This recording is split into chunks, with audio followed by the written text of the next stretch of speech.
You have no idea how much the Lord wants to bless you in this time. The level of glory resting of what is being released, what is coming forth from the kingdom, is unprecedented. It is unimaginable what you will do with certain assets. Imagine money in an unlimited form. Right now, you could only imagine money in its trivial state, in its basic, meager form. It is like tiny, granulated shards, bits of sand that haven't been compounded yet.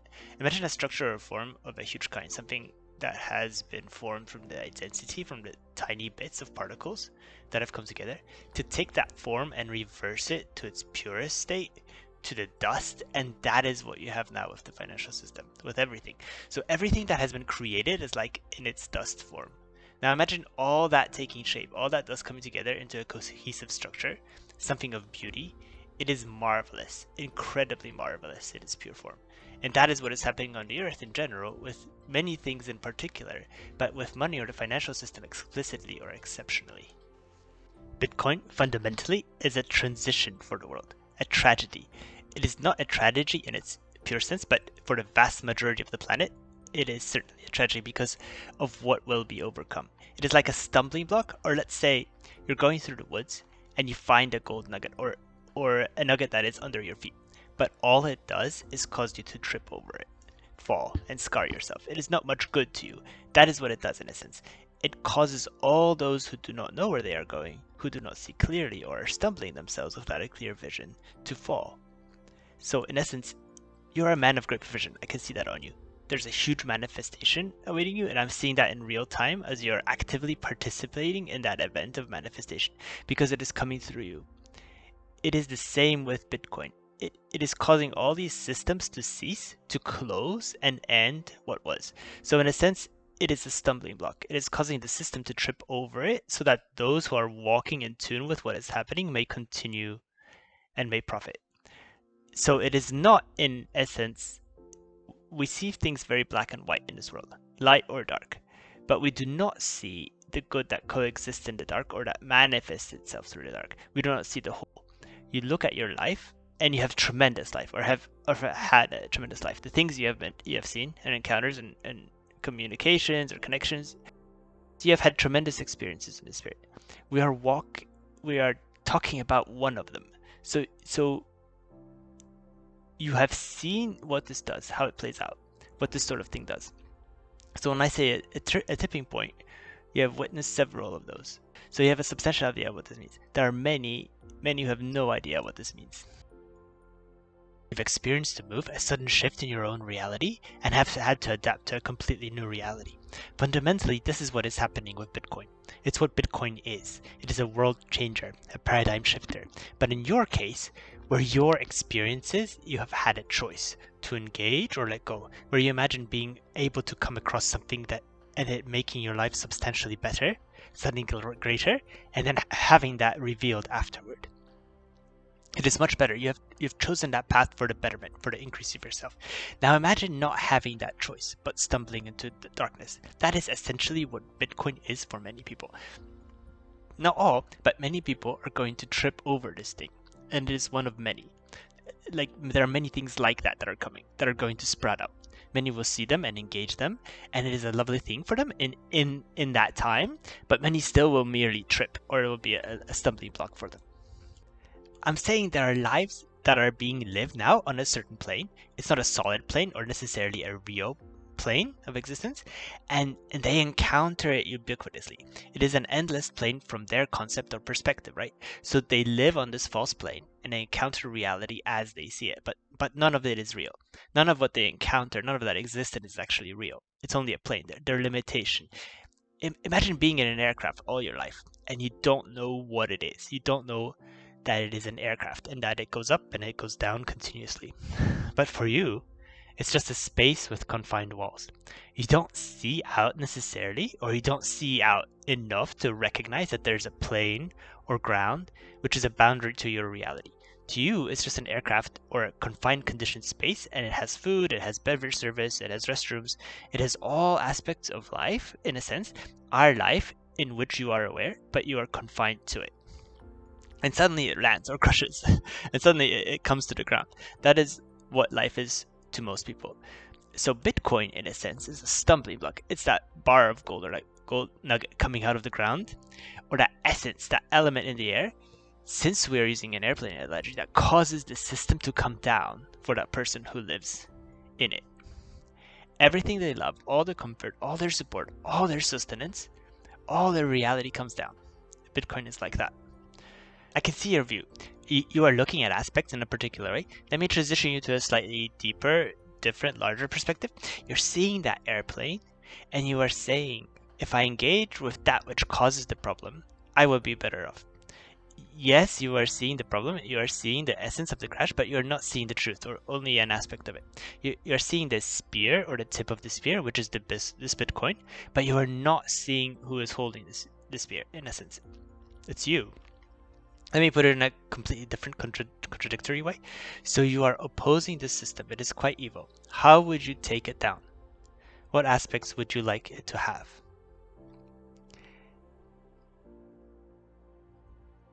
You would turn it around, right? You see the ship sailing for a collision or intersection, or you see the airplane heading for a crash, this element that takes it out of the sky, so you try to oppose it by nature. You would not want it to crash. You do not want it to crash. And that is where the conflict lies. You want to see a soft landing. You want to see a revitalization. Let's make the plane bigger so that is what you are trying to do with Bitcoin. It has to crash, or this plane has to be wiped out. It has to be taken down because it is evil, because it is limited. Like, wealth is coming, value is coming, but it is not in the form of Bitcoin. Bitcoin just allows for the wealth to come. You are thinking ubiquitously or one-dimensionally. You see what is coming, you have a glimpse of what is to come, and the wealth coming, and you want to engage with it. And that is fine to be in this for a while. But turning around, the other end of this is far greater than the beginning element. What you see as the tip of the spear, you get excited about because you can see things changing, crashing. But it is not the end all. It is actually the thing, the power behind the thing that empowers Bitcoin. Make no mistake, it will bring the systems down, but it is not itself a function of the new system. It empowers because it will allow for the transformation, the utilization of systems greater than itself. It's a tool held in holding by a greater power, by a ubiquitous power that transforms the world, which is in a sense you. It is a greater freedom giver and enslaver at the same time. Like with anything, any weapon or any tool can be utilized for good or evil. Like, everything has a dichotomy, right? So there's not one good thing on earth. There's health and there's loss. There's making things and bringing them down. There's not one thing in this time dimension. Whatever steps into it, whatever utilizes time and grace and has a focused process, is in a sense achieving something for the transitioning to something greater on behalf of itself. So this realm can transform, be revealed to its end, to a perfect end. So technology, a machine transition, which causes transition, many mistake it for the good or ultimate good, but it is not. It is for revealing the good in you. So it transitions you to a greater plane of existence where before you were confined. Now all this opportunity abounds. Yes, in essence through it, but it reveals yourself. So it is a tool made for the revelation of self in this time, or in this realm.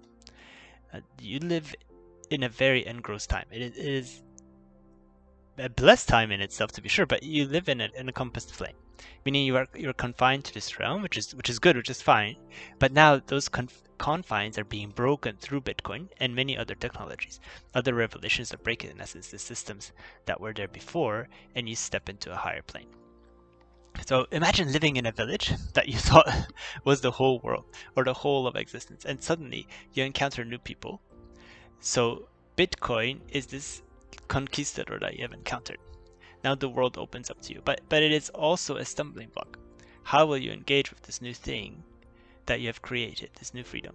So you are still saying, although it leads, so Bitcoin leads to a greater freedom because it reveals something in yourself, or it reveals a greater state of the human race. So it allows for humanity to advance from a confined space to a place of release. It redefines the value of money. Suddenly, money is not of great value. What gives money its value? Why is it needed? Not that you need it, but what gives money its essence? It is your human energy, or it's you essentially want. You are in want, or you are a slave to this kind of perverse land or troubled way of life. So this troubled plane or this existence where things are limited.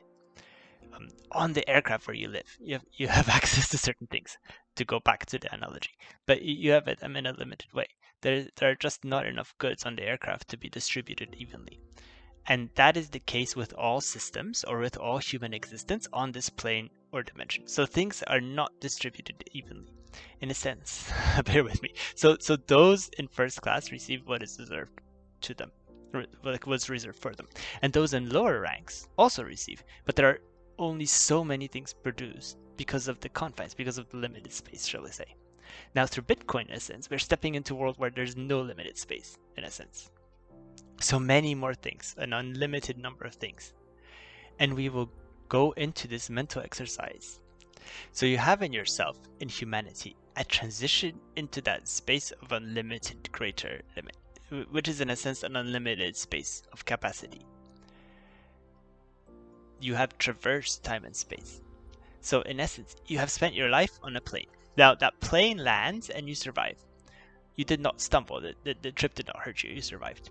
Now you have access to this world or this realm that has unlimited possibility. You were once confined, but now you are free. That is essentially what Bitcoin does. It is a being that brings forth freedom. It is an existential element of power that grows strong, but it acquires growth for itself. That is not the issue. The issue is that all the other elements confined to it are confined or bound to it. So what could you do with money? Do you realize the invention of money was revolutionary? Money allows you to traverse time and space in a greater measure, and that is what this does. Money allows you to leave a farm. You don't need that much of it to have an extraordinary life compared with what you had before. Money allows you to eat and drink what you could never taste before. For example, if you grew up on a farm and had just limited capacity either to what you produce or what you could exchange with those around you for like other goods or services which they could produce locally. Now imagine an exponential aspect of that, not just linear. When what you produce could be exchanged. Suddenly what you produce could be exchanged for money, and that money in time or within measure of sense of being could be exchanged with anyone all over the world for what they produced. So its growth was exponential. It allowed for the allocation of wealth, energy to more sectors, so it allowed for growth, for the creation of things, all of which you enjoy.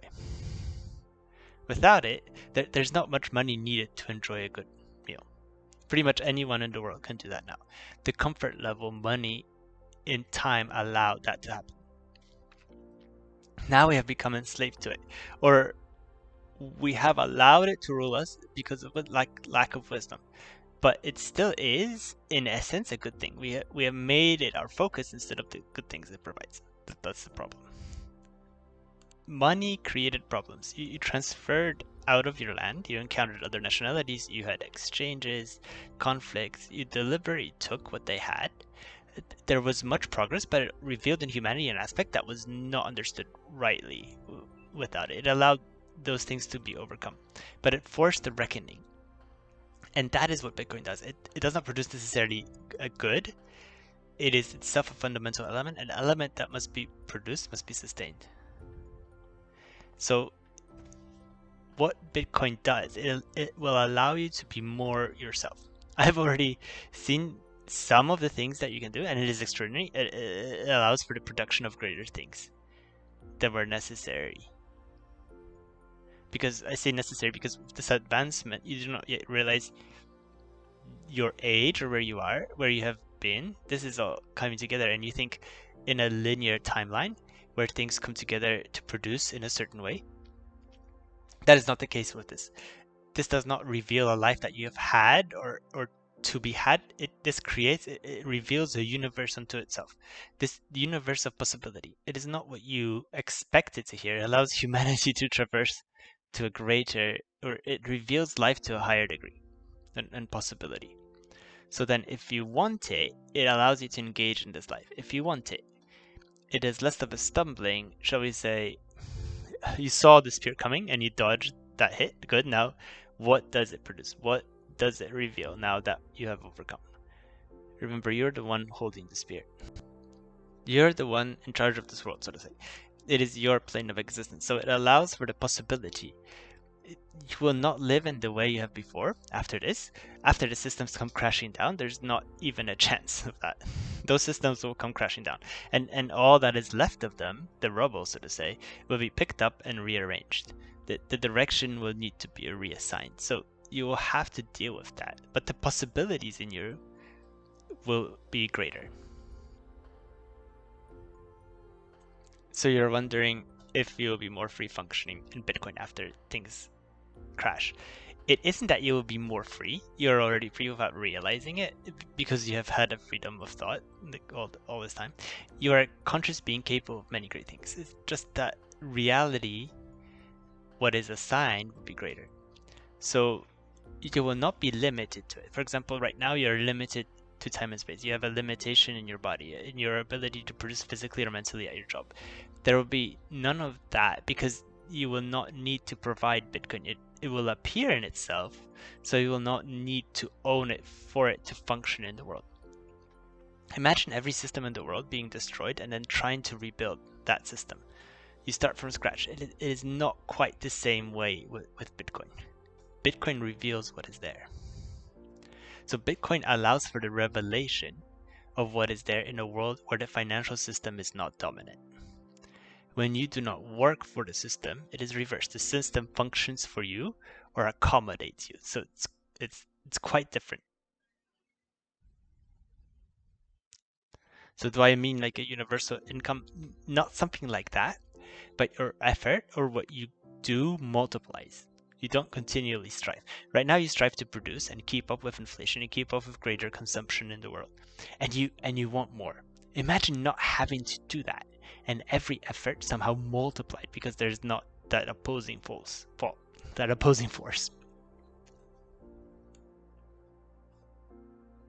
So the financial system was not founded to benefit everyone. This is what Bitcoin is. It allows for the scalability of humankind. Imagine a system now that you are released from.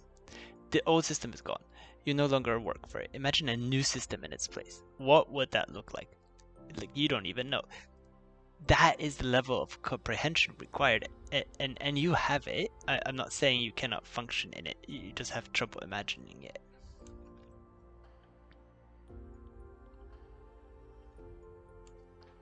So how do I define this new system? I think that's for another time, because you're exhausted. So we'll continue this next time.